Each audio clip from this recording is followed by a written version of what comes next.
You're still losing money in the market? I'm making a killing. The more it falls, the more I make. Not my problem.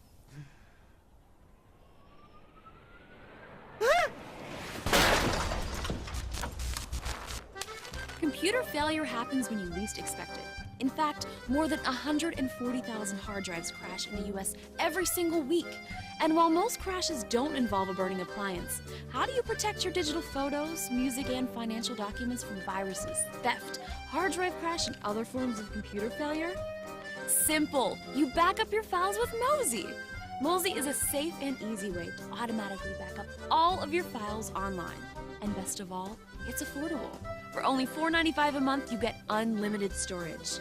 That's enough space to back up your entire computer for the price of a hamburger. Just visit the Mozy website below. Mozy Online Backup. Funny name? Serious protection. Visit mozy.bowerpower.net now to support BowerPower and protect your important computer files. Just for simplicity's sake, we'll hit AES today. And we'll hit next. But the more complex you make your encryption, the more secure it's going to be. Okay? Click next. Password, we're going to want a strong password here, okay? Something like, I don't know, 20 characters would be really good. Basically, the longer the password and the more complex it is, upper, lowercase, special characters, you know the whole bit, it's going to be harder to break, okay? And this is going to be our weakness, alright, the password. So, I'm just going to do a cheesy password today, just for simplicity's sake.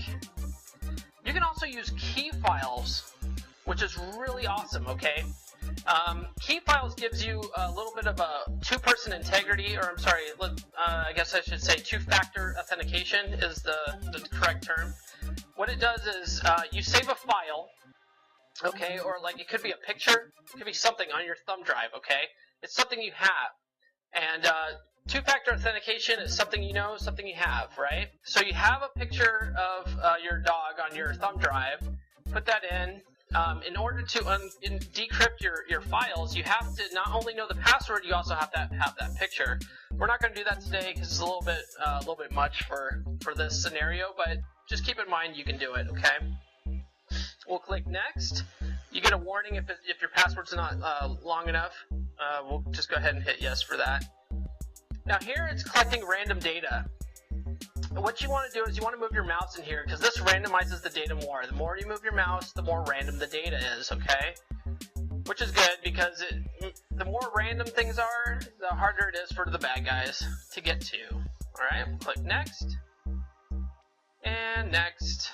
Okay, so now we have to create a rescue disk. Now this is very important for encrypting your hard drive, okay? Because if something happens and you can't boot up, can't remember your password or anything like that, your stuff's gone, okay? Unless you have this rescue disk. So the makers of TrueCrypt have been really smart, and they're making you make your own disk. So we'll browse to our desktop here, and we'll call this rescue disk. Rescue.iso save. Okay, and we'll click next. Now it creates our rescue ISO here on our desktop. Now before they'll let you go forward, they want you to burn the ISO to a CD, and then keep the CD in the drive so they can verify that you have burned it. Okay, but today I'm not gonna do that. We're gonna get around that by I'm gonna save that to my network drive here.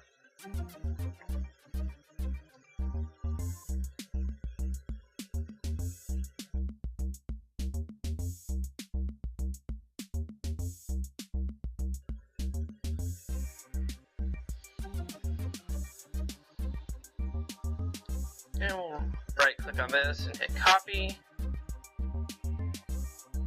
And then when this opens up, we'll copy it to my desktop and we'll mount it in VirtualBox. In reality, you're going to want to save this to burn this to a CD and do this for real, but this is a virtual machine and I don't really care. Okay, so we'll close that here. And then devices, we'll go ahead and mount it. Select. Okay, so now we've got selected. We'll hit next. Rescue disk verified. It sees that it's in the drive, and it knows that I've been a good boy and I burned it. Okay, we'll click next. And wipe mode, we'll hit none, just because it's quick. We'll test real quick, click OK. And now it's going to want to reboot us here. So we'll reboot. And it comes up with our password authentication. This is what you're going to see after the drive's fully encrypted. So we'll enter our super secret password. We'll hit enter. It goes through a verification process. Bam, hands it off to Windows.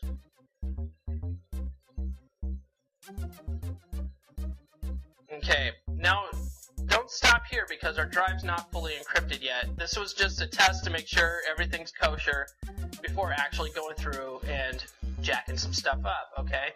Because the last thing you want to do is last thing you're going to want to do is encrypt your drive and then have something go wrong because you can't get it back. You understand? So let's go ahead and log back in. Like I said, we're not encrypted yet. So we'll log back in here.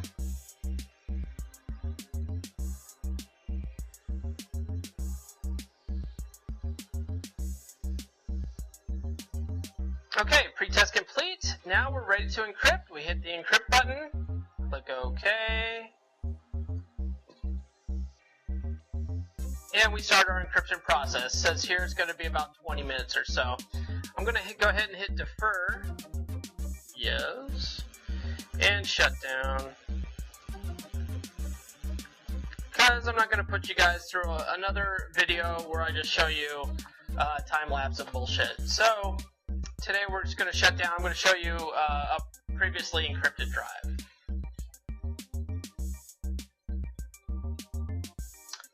Okay, we'll go to my snapshots here, and we'll restore to the encrypted snapshot.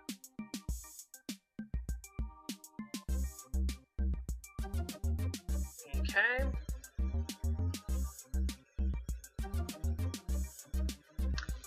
And we will empty that up.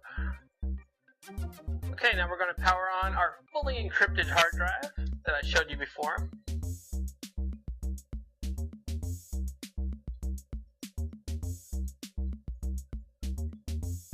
Alright, and just like our pretest, right after the BIOS post screen, instead of handing it off directly to Windows, it hands it off to the TrueCrypt bootloader, okay, for decryption. So now we enter our super secret password,